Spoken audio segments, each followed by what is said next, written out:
अनुच्छेद 370 और 35 की समाप्ति के बाद जम्मू कश्मीर को आतंकवाद, अलगाववाद और भ्रष्टाचार मुक्त बनाने को लेकर जारी मुहिम के बीच राष्ट्रीय स्वयंसेवक संघ प्रमुख मोहन भागवत के 4 दिवसीय जम्मू प्रवास की शुरुआत हुई। इस प्रवास के दौरान कश्मीर केंद्रित सरकारों की पुरानी गलतियों को सुधारकर जम्मू कश्मीर को एक खुशहाल और प्रगतिशील प्रदेश बनाने पर मंथन होगा।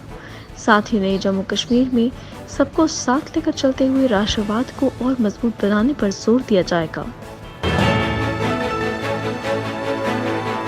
जम्मू कश्मीर रकमा इलाके में शुक्रवार की सुबह सुरक्षा बलों व आतंकवादियों के बीच मुठभेड़ में 21 दिन पुराना आतंकी मार गिराया गया। आतंकी की पहचान मुजीब लोन के रूप में हुई है। वे रेडबनी कुलगाम का रहने वाला था और 9 सितंबर को ही आतंकी बना था। सुरक्षा बलों को इलाके में 2 से 3 आतंकी की मौजूदगी की सूचना मिली थी।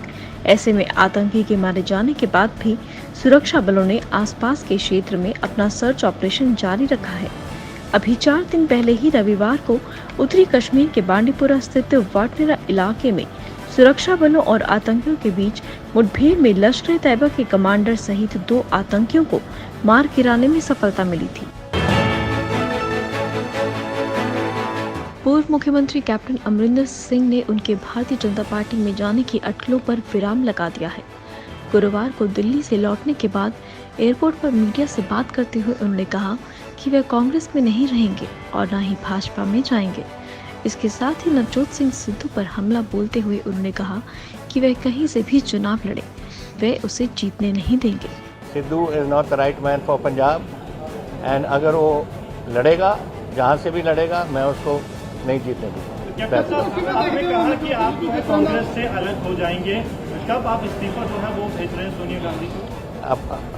अप्रोप्रिएट टाइम पे बताऊंगा आपको। कोविड-19 वैक्सीन फॉर चिल्ड्रन देश में 7 से 11 साल के बच्चों के लिए कोरोना वैक्सीन का इंतजार जल्द खत्म होने जा रहा है। पुणे स्थित भारतीय विद्यापीठ मेडिकल कॉलेज और अस्पताल में बच्चों के लिए कोवैक्स वैक्सीन के दूसरे और तीसरे फेज का ट्रायल शुरू हो गया है। कोवैक्स वैक्सीन का ट्रायल 7 से 11 साल के बच्चों पर किया जा रहा है। अस्पताल के medical director doctor Sanjay Lalwani ने बताया कि बुधवार को 7 से 11 साल के बच्चों पर कोवैक्स के 2 से 3 फेज का ट्रायल शुरू किया गया है। इस वैक्सीन के इस ट्रायल में 9 बच्चों को नामांकित किया गया है। जम्मू कश्मीर को दुनिया का नंबर 1 पर्यटन स्थल बनाने के लिए केंद्र सरकार सभी आवश्यक उपाय कर रही है। जम्मू कश्मीर के एक अंतर्राष्ट्रीय पर्यटन स्थल के तौर पर ब्रांडिंग की जाएगी। केंद्रीय पर्यटन एवं संस्कृति मंत्री जी किशन रेड्डी ने रविवार को ये भरोसा श्रीनगर के शेर कश्मीर इंटरनेशनल कन्वेंशन सेंटर में आयोजित एक बैठक में दिया है। उन्होंने जम्मू कश्मीर के पर्यटन और समृद्ध सांस्कृतिक विरासत को विश्व भर में प्रचारित और प्रोत्साहित करने की केंद्र सरकार की संकल्पबद्धता को दोहराया। किशन रेड्डी केंद्र सरकार के जनसंपर्क कार्यक्रम के तहत श्रीनगर पहुंचे हैं। आपके पास ही लीडर्स आएंगे, आपके पास ही ऑफिसर्स आएंगे, आपके पास ही पूरे विकास के निर्णय आप गांव में होना चाहिए। अधिकार आपको दिया गया, पैसा आपको दिया गया, और भी समस्या है तो वो समस्या सुनने के लिए अधिकारी आपके गांव के आ रहे हैं।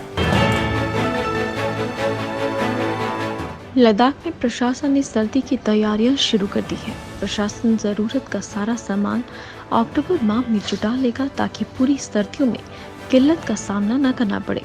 उपराज्यपाल आर.के. माथुर ने खुद इस मामले में गंभीरता दिखाई है।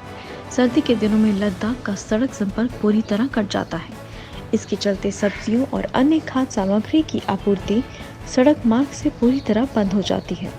उपराज्यपाल आर.के. माथुर ने वीरवार को लेह में उच्च स्तरीय बैठक कर विभिन्न विभागों द्वारा जरूरी सामान एकत्र करने के लिए उठाए जा रहे कदमों के बारे में जानकारी ली।